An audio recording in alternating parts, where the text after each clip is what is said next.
UFC 194 sees Conor McGregor and Rockhold become undisputed champions. One of the biggest events in UFC history saw two titles changed hands with wins recorded for Yoel Romero, Demian Maia and Max Holloway. The sold-out MGM Grand Garden Arena in Las Vegas, Nevada played host to one of the biggest events in UFC history on Saturday night. Two title fights. Two title changes. And one of the most incredible in-cage moments in the entire 22-year history of the Ultimate Fighting Championship. Jose Aldo, 25-1, and Conor McGregor, 19-2, was meant to be a fight for the ages. It had been built up with a world press tour that saw both men's contrasting personalities clash over and over and over again. It had been ripped away from us at UFC 189 when Aldo was forced out of the bout with a rib injury.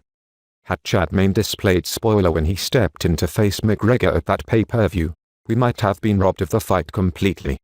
Yet finally it was here, and it was going to be a war. And it was. A short, decisive, definitive one that left everyone watching it breathless. The opening bell rang as the crowd got to their feet. Only 13 seconds later Jose Aldo was laying on his back with his arms by his side and referee John McCarthy was stopping the fight.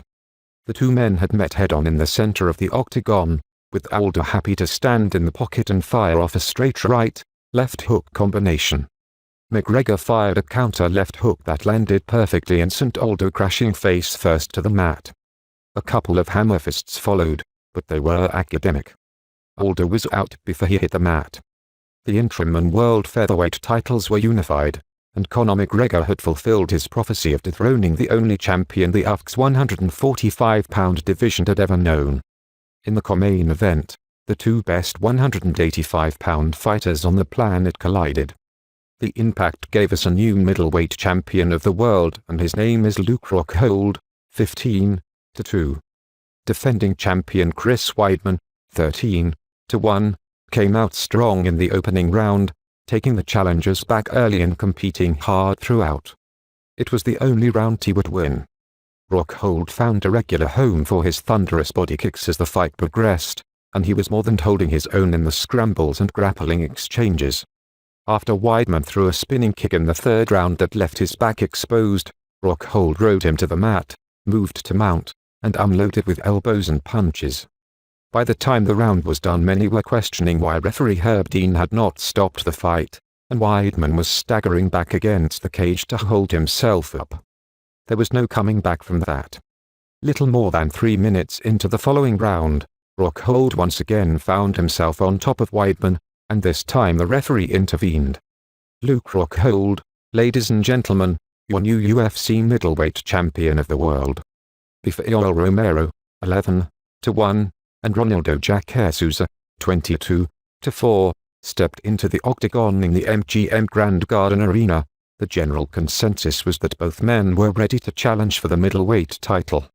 Between them, they carried a perfect 11-0 UFC record into the cage, and it was clear that the winner would be next in line for a shot at 185-pound gold.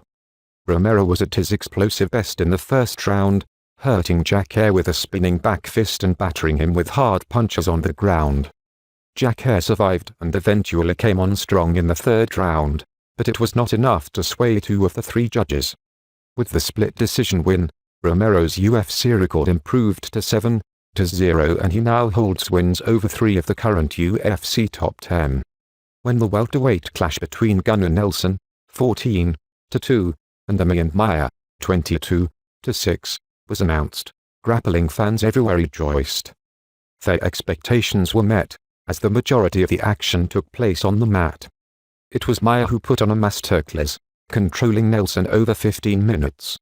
Dominant position followed dominant position, as Maia landed unanswered punches and elbows to leave no doubt that the judges would rule in his favor. All three did emphatically, as the Brazilian made it 3-0 for 2015 and extended his winning streak to 4 inside the octagon. Earlier in the night it was the featherweights who opened up the main card as Max Holloway, 15-3, and Jeremy Stephens, 24-12, met in a fight that gathered pace as it progressed. Holloway was the sleeker of the two fighters, outmaneuvering his opponent through all 3 rounds, getting the nod on each of the judges' scorecards. This was Holloway's 8th straight win and furthered his claim for a title shot.